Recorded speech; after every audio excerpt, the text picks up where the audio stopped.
திமோத்திக்கு எழுதிய முதல் திருமுகம். விசுவாச வாழ்வு என்னும் போராட்டத்தில் ஈடுபடு, நிலை வாழ்வை பற்றிக்கொள், அதற்காகவே அழைக்கப்பட்டிருக்கிறாய். அதனை முன்னிட்டே பல சாட்சிகள் முன்னிலையில் விசுவாசத்தை சிறப்பாக அறிக்கையிட்டாய். அனைத்துக்கும் வாழ்வளிக்கும் கடவுளின் முன்னிலையிலும் பொந்திய பிலாத்துவின் விசுவாசத்தை சிறப்பாக அறிக்கையிட்ட இயேசு கிறிஸ்துவின் முன்னிலையிலும் உனக்கு கட்டளையிடுகிறேன். நம் ஆண்டவர் இயேசு கிறிஸ்து தோன்றும் வரையில் குறை சொல்லுக்கு இடம் தராமல் இந்த கட்டளையை அப்பழுக்கின்றி கடைபிடித்து வா.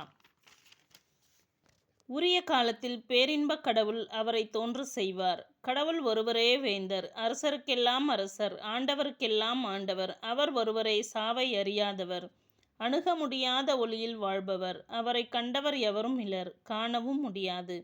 அவருக்கே என்றென்றும் மாண்பும் ஆற்றலும் உரித்தாகுக. ஆமேன். இவ்வுலகில் செல்வர்களாய் இருப்பவர்களுக்கு இவ்வாறு கட்டளையிடு. அவர்கள் மேட்டிமை உணர்வு கொள்ளலாகாது.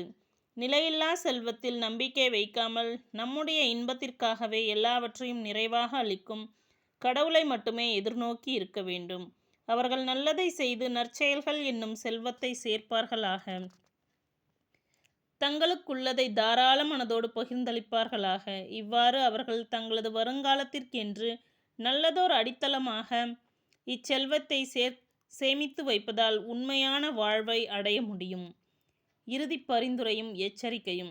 திமோத்தேயு, உன்னிடம் ஒப்படைக்கப்பட்டதை பாதுகாப்பாயாக. உலகப்போக்கிலான வீண் பேச்சுகளில் இருந்தும் ஞானம் என தவறாக பெயர் பெற்றிருக்கும் முரண்பாடான கருத்துகளில் இருந்தும் விலகியிரு. அந்த ஞானத்தை பெற்றிருப்பதாக காட்டிக்கொண்ட சிலர் விசுவாசத்தை விட்டு விலகினார்கள். இறை அருள் உங்களோடு இருப்பதாக. ஆமேன்.